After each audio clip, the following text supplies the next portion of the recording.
Hidup di pedalaman rimba Gunung Tokala, kehidupan suku Wana sangat bergantung pada hasil alam. Nah, kali ini kita mau mencari damar di hutan seberang Sungai Ula. Ikuti jejak saya, jejak petualang. Dalam sistem pengaturan lahan orang Wana, tanah tidak boleh dimiliki secara pribadi. Yang diizinkan dimiliki hanya hasil tanam dan tumbuhan di atas tanah.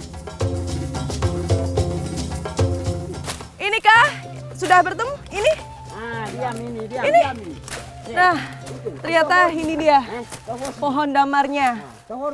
Sudah di depan mata saya.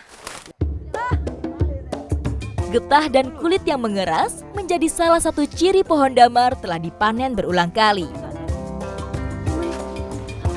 Wah,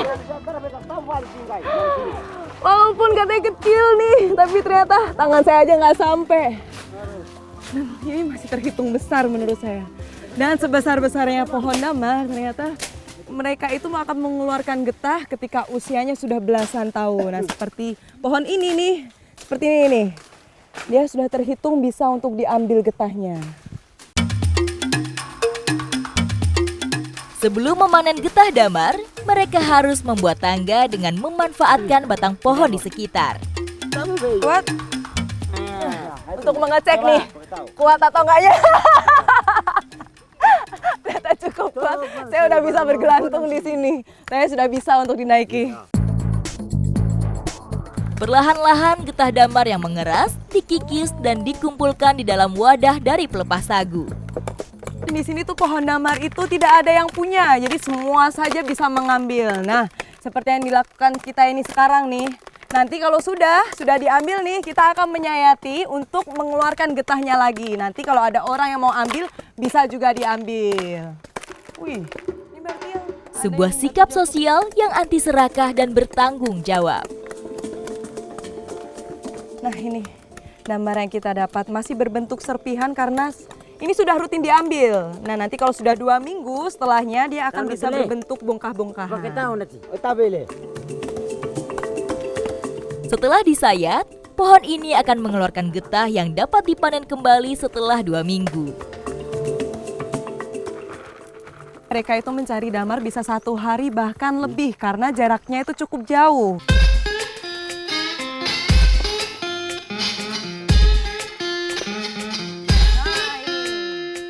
Nah, di tempat ini sudah pernah diambil nih, bisa dilihat dari tangganya. Ini berarti ada orang yang pernah mengambilnya. Tapi sayangnya tidak ada bekas sayatan. Jadi ya seperti inilah, sisa-sisanya cuma tinggal sedikit aja. Untungnya nih ada yang besar juga nih. Wih, jatuh dia. Nah, nih cukup besar.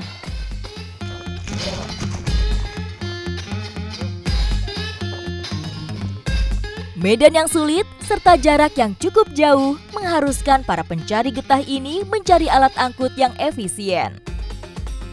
Iya. Ternyata perjuangan orang suku Wana ini setelah mencari damar, kita masih harus berjuang lagi untuk mencari kayu yang akan dibuat rakit. Dan kaki saya tadi aja udah masuk ke lumpur.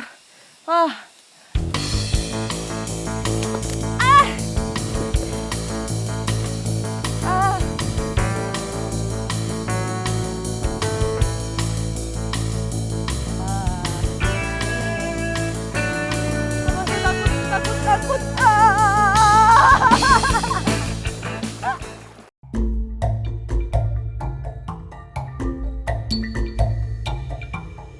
Menjaga getah tetap kering menjadi tugas selanjutnya.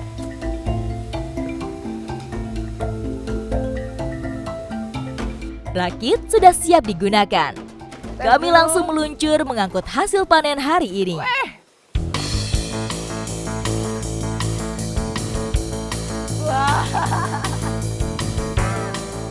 Sungai yang kami lalui merupakan Sungai Salato yang memisahkan hutan adat dengan desa di sekitar.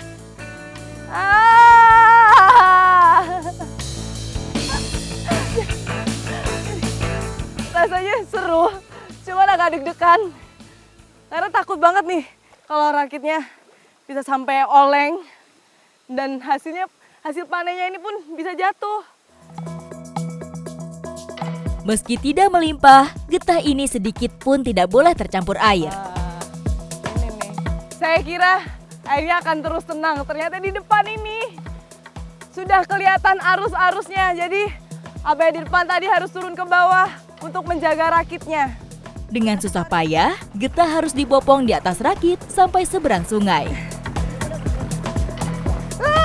Memasuki jalur berbatu, gerak rakit jadi tersendat. Jadi saya terpaksa harus turun karena sangat dangkal banget nih, nggak bisa dinaiki. Abang saya takut.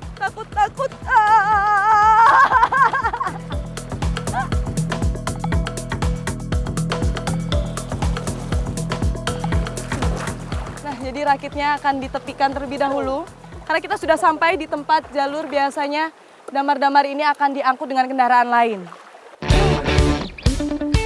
Para pencari getah damar ini sekali lagi mencerminkan hidup selaras dengan alam. Mereka mengambilnya dengan bertanggung jawab untuk menjaga keseimbangan alam dan sosial yang jauh dari sikap serakah. Aman, Abang? Tidak ada yang basah ya? Inilah yang menjadi sebagian sumber penghidupan masyarakat suku Wana. Ikuti jejak saya, jejak petualang.